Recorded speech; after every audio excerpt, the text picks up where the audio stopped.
Two men journey to the bars and restaurants of Scandinavia to find amazing beers, always with the same question. Hey, what's on tap? It's time to find out. Today, we have a very special episode. It's the most special episode ever. Until we have another 100 episodes, and then that would be the most special episode ever. But today, we are celebrating Martin's 400th episode. That is true. Wow. To be fair, I am counting both since you made me co-host, but I'm also counting when I was a guest before I was a co-host. It's my 400th appearance as on the myself. podcast. Yes. We have, because before you, we disguised you as a secret guest. So now that you're only appearing as yourself, it's, but for the first years, I was just like a guest. It's true. Because I had been to the Cantillon Blåbär release and blah, blah, blah. And then when I started to take over as co-host, then I was a secret guest for many episodes. That's true. But there was like 7 episodes when I was just a guest. In the same way as our good friends are, because we are joined today for this monumental occasion by our friends Pontus. Howdy how. And Marcus. Yay! Welcome back, guys. Thank you, Good sir. to have you. Good to have you for this very momentous special occasion. We are missing Björn. We will pour out the beer later in his honor. Of course, we always pour out for the dead. He's not dead, he's skiing. Potato. We don't know. Or wait, no, he's not. He's out of town. No, more. He was in Norway, more or less. So isn't a picture He was actually right on the border. Exactly. So who knows? He might be. Who knows? He might be in prison now. Oh no. So he's dead to us anyway. Yeah. Yeah. I never Because saw now that. it's Norwegian, and we don't. Different zip code. Yep. Yeah. Ugh. Can't have that. And to honor this, I guess, so both you, Pontus and Marcus, you together are members of the 8th State membership beer purchasing extravaganza bonanza. It's a brewery from South Carolina in the US, and they are known to make some really, really good pastry stouts overall. And they also make really good other stuff as well. But we won in a lottery, I think it was like 2 years ago now. Or not we, my girlfriend won. And we are using her name to buy all the beers. So we are now just renewed for the 3rd year of the membership. Nice. So far, thank you, Anna, for being the actual purchaser of this. And I'd say so far they have produced some of the best pastry stouts I've tried in my life. Yeah, I would say you keep bringing them to our bottle shares, and they're always a hit. They're the super highlight of the bottle shares usually. So we'll start off today with 8th State and Burial. Burial. I can't say that word now. Burial. Thank you. I don't know. That just sounds wrong to me. Rogan Exile. It is single pick new Riff barrel aged stout with caramel toasted coconut, milk sugar, Tahitian vanilla, Mexican vanilla, honey dates, barley dates, aged for 2 years and 3 months. We don't know what for. Wait. What are was it Rip Barrel? Because that's RIFF. Riff barrel aged. Heavy Riff is a bourbon distillery. Okay. So Rogan Exile, and this comes in at 13.5. Yes. Nice. Okay. So dates, coconut, vanilla, caramel, and vanilla. And it's obviously pitch black, low on carbonation. And it's kind of covers the glass more or less. It coats the glass, Yeah. and it smells like Swedish kladdkaka, mud cake. Yeah. Yeah. It's very, let's say, syrupy in that regard. There's a nice film on the glass that looks this oily residue. All right. Well, cheers, guys. Yeah, Cheers. And cheers to 400, Martin. Yeah. Cheers to 400. Here's to 400 more. Mm-hmm. You'll never get rid of me, Stefan. I know. You and genital warts. Never get rid of them. Wow. Now we're talking. Wow. That packs quite a punch. Yeah. I'm surprised there's no coffee in this because I get a lot of kind of that I guess it's probably from the roasting of the malts. Yeah. Almost like I said, a coffee kind of flavor to it. Yeah. I get bourbon barrels. Yeah, I love for it. sure. Yeah, maybe it's the barrel aging, because I do get the oakiness in the aftertaste. I'm not getting much of the caramel or the dates, but I get a lot of both the vanilla and the barrels, and a bit hint of coconut in the back as well. Like for me personally, I always want more coconut, but this is really well balanced for being what it is. I don't find a lot of coconut in this, and if it wasn't in the descriptor, I don't know I would have gotten it. And for there to be 2 types of dates in this, I was expecting it to be a little sweeter. So I'm kind of missing that, but it is a very dry finish. Yeah. Yeah. And it's a very roasty, really nice roastiness to the aftertaste. I feel like I do get coconut, but I agree that the dates are completely non. Yeah. But maybe they're just a backing sweetness. They're just background. As I said in the barrels, I get like the aftertaste. It's more like you have a really nice, like a slow glass of bourbon. It's simple, and you know that when you get like the vanilla backbone, like the oakiness, you get that kind of like dryness in your mouth, but with stout instead of bourbon. Yeah, I mean, I can see that. I'm not quite getting that like you are, but I understand where you're going for there. Anything else you guys want to add? Sweet. It's really Sweet, yeah. Yeah. Well, they're known for doing sweet stuff. Yeah. But still quite balanced, actually. Yeah, absolutely. But this is their driest beer that I think I've ever had. Usually the aftertaste is much more sugary and rounded and much more fruity, kind of, not fruity, but the flavors are more upfront. I feel like this one just kind of ends a little clean and kind of leaves you a little lacking in the aftertaste. I could do with more coconut. You can always do with more coconut. Yes. More. And I more. All right, Martin, since it's your 400th episode, what do you give this? For me, it's like a strong 4.5 or weak 4.75. I'm really digging this. Yeah, so what are you really digging about this? You've been kind of mute over there, so... I've been just enjoying my 400th episode. But when I smell it, I still get Swedish mud cake, chocolate. When in the flavor, that chocolate note is kind of hidden behind what is, in my mind, really good bourbon notes. Those are the things that are really lifting this. I kind of agree that it's dry in the finish, and we are comparing it to Eighth State that we had in the past. But if any Swedish brewery made a stout like this, it would be national news. And what have we said about quantifiers in the past? I mean, if a Swedish brewery made this, it would make national headlines. Right. Now, because it's from a brewery that we are used to making world-class stouts, all of a sudden we are decreasing it. So it's the opposite of your... Quantifier? Yeah. So you're de-quantifying it. I would say you're splitting hairs here. You are de-quantifying it. All right, Pontus, what do you think? I would say I'm with Martin this one because for me, if it was more coconut, it would probably be a strong 4.5, close to a 5. But now for me, it's a weak 4.5 or a strong 4.5 because I really like how the barrel binds together, like the coconuts, the vanilla notes, like all that for me. It's just really well balanced. It's not too sweet. It's not too much. It sits in the right spot. So it's the same rating. I'm waiting for you to challenge Pontus' rating now. All right.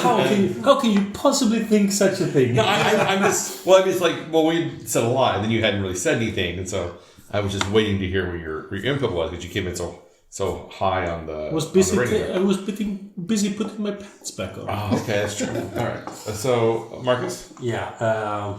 Same here. 4.5, 4.75, somewhere in between.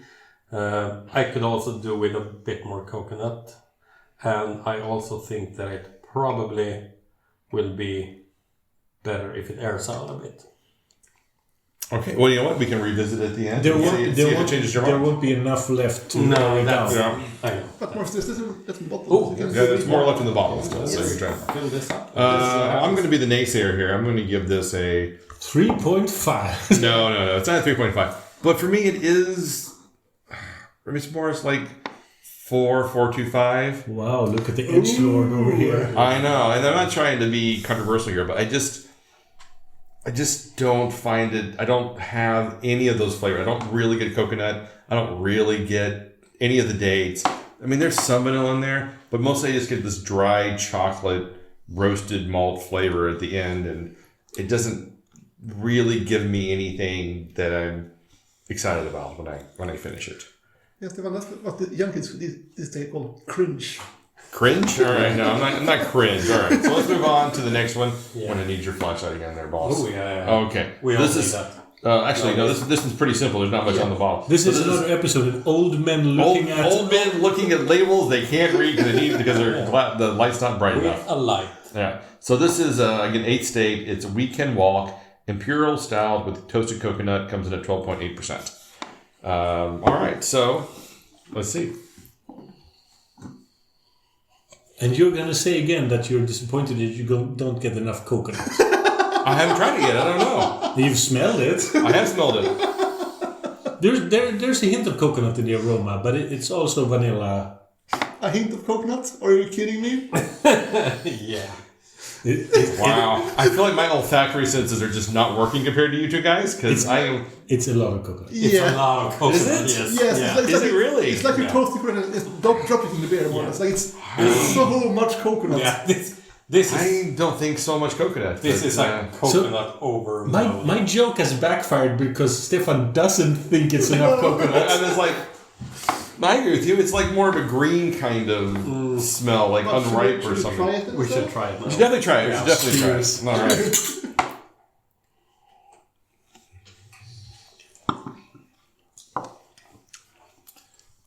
All right, who wants to go first?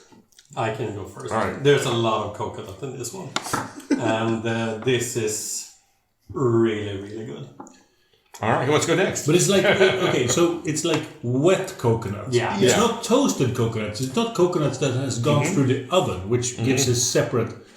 This is probably what like Robinson Crusoe tasted like when he drank straight from the coconut. Yeah. That's why I said it smells kind of green, like you said, like a wet coconut. Sure. Yeah. But Sure. it says toasted coconut, but I think it might be that this bottle is almost 2 years old.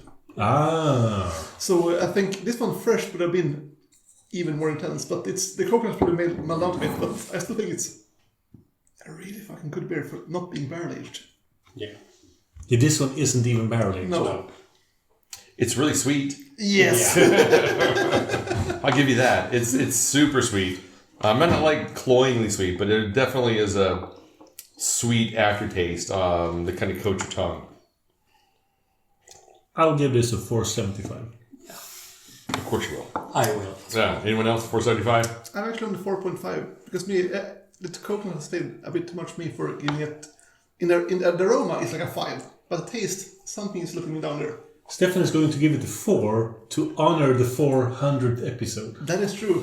I'm not going to give it a 4. I'm going to give it a 4.25. 400. 400. I'm giving it a 400. Wow. Screw your 5 scale. I'm giving it a 400.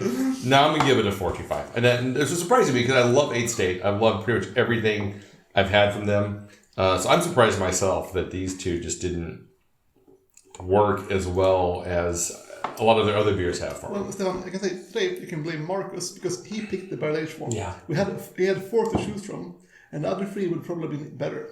You son of a bitch. Yeah. I suck. What the hell is wrong with you? Everything. All right. Well, we know who's no longer invited to this show. No more. As you had one, you had one shot and you really whiffed it on this one. And it's like Marcus' 13th, 14th, or 15th recurring visitation on the show. Well, never again. We've actually learned. Never again. Cutting you off, sir. Fool me once, shame on you. Fool me 13, 14, 15 times, something like that. Shame on you. You're out. I will say I do like the first beer, Rogue and Exile, better now. It has opened up a little bit more, but not because it tastes like coconut and vanilla, but because it tastes like milk chocolate almost. Mm-hmm. Yeah. And I think that's... Yeah, that chocolatey flavor it coats the mouth. Right, but there's no chocolate. They don't describe this beer in any way as chocolatey. Caramel, coconut, vanilla, more vanilla, 2 times a date. There's no chocolate in That this. makes sense like what we call a raw food brownie, more or less. Yeah, sure. Is this one also 2 years old? No, this one is from... This one's fresh. Yes, it was released in, I think, in September, October. Of last year. So if we're going by just flavor, it's 4.25 for me. If we're going by what's written on the label, Don't go there. then it's like a 2 because there's none of those descriptors there, and that drives me a little crazy. Especially when we've had so many 8 states that have been exactly what's written on the label. I will send this to the brewer, and he will no, you can't have it anymore. No super brew. Well, then you should write better descriptors on your bottle. Then I mean that's the kicker here. For you.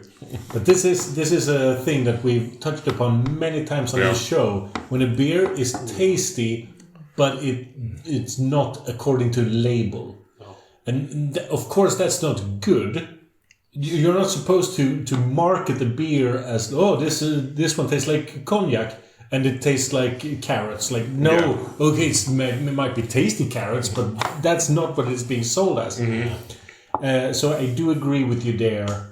But I think historically I've been more capable of ignoring the label and just enjoying the beer. Look, I can enjoy the beer, but if I'm here to rate the beer and review it based on what the brewer is selling me, that's a different experience than do I just like this beer? Fair enough. Because those are 2 different things.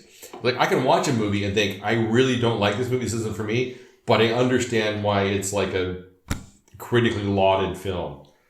Then I'll watch that movie 3 more times and think, I just don't get why people like this movie. I gotta say, 400 episodes, I have no idea how I got this far. I have no idea how the podcast got this far. Having to hang out with you? No, just kidding. But Martin, that sounds like your life for all. You have no idea how you got to this point. This is true. That is the story of my career, actually. I have no idea how I'm doing this. What works in my favor is the fact that we do Christmas calendars. Mm-hmm. That racks up a lot of episodes.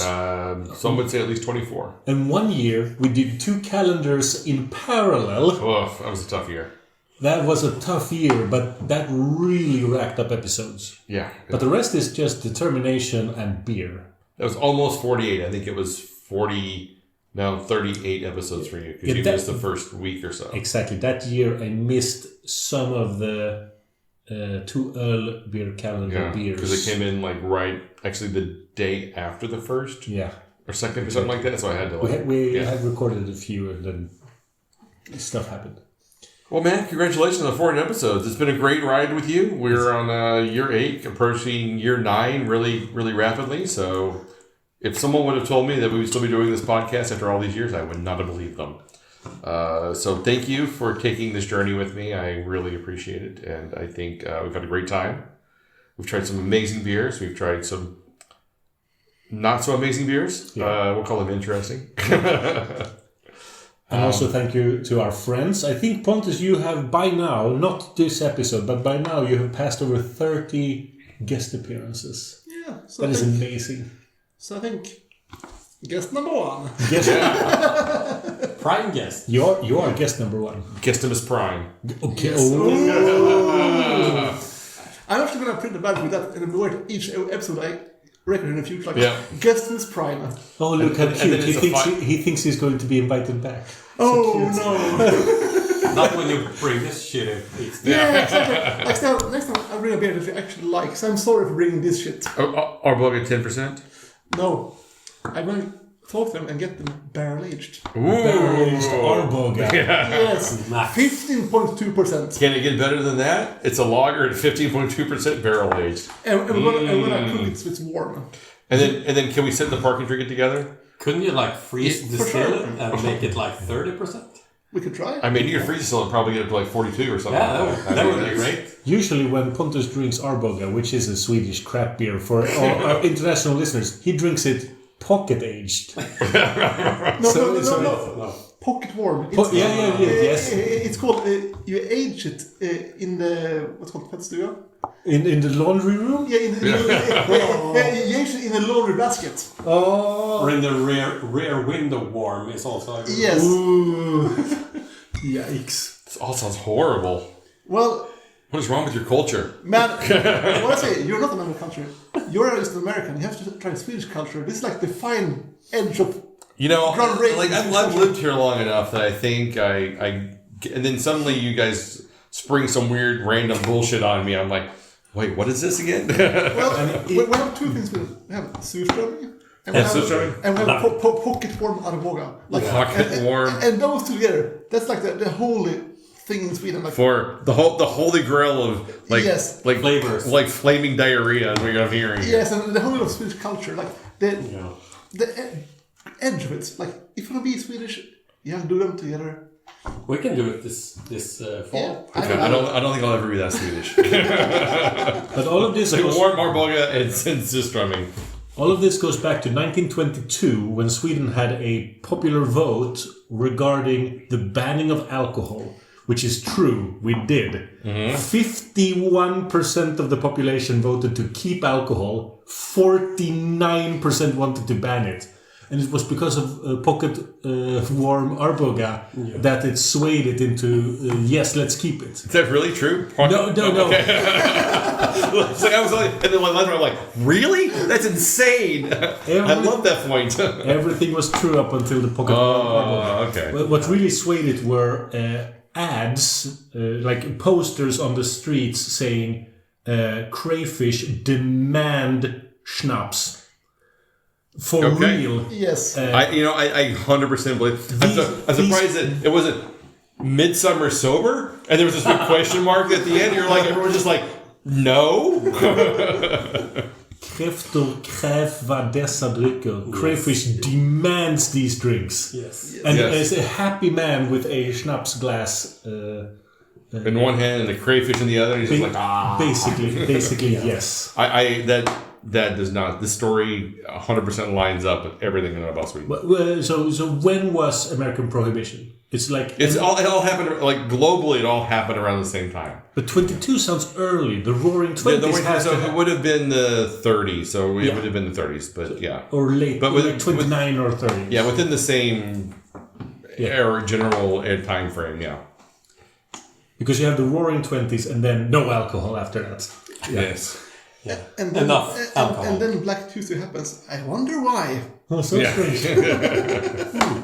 Weird. So now we've introduced some Swedish alcohol history and pocket warm Arboga. Arboga is a really garbage beer. I mean, have you tried it recently, Stefan? The 10% Arboga? I mean, not the 10. The 10% I tried once, and I was like, yes, I'm not a alcoholic that sits on a park bench. Well, So then do we have a surprise for you next week? next week. Oh. But no, I have tried like the 5.2, and I don't hate it compared to like Falcon, which is the one of the worst beers in Sweden. I can actually agree. When it's perfectly chilled, the Arboga regular is actually the more It's tasty really than not Falcon. bad. Falcon is bad. Yeah, but the 10% is literally just lighter fluid. I mean, it's lighter fluid. I love it. It is tough, and I think all of the like Elephant and all of those 10%, 10.2% lagers or whatever, there's no reason that they exist other than to fuck you up. Yeah. Because they are not good, they are not drinkable, but they will definitely get you to that point where you don't need to worry about life for a while. Yeah. Right. I think that's it. I think we've exhumed all possibilities to talk about beer right And now. I think I think this so might too. be a really long episode as well, from what we're used to.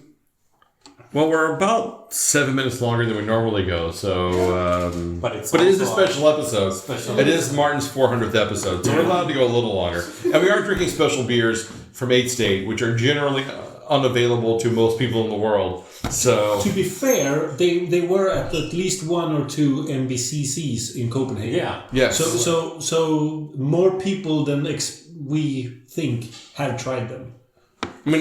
tried Eighth State as a brewery, but not these beers in particular. That's what I'm saying. Fair enough. What I'm saying is these Yeah.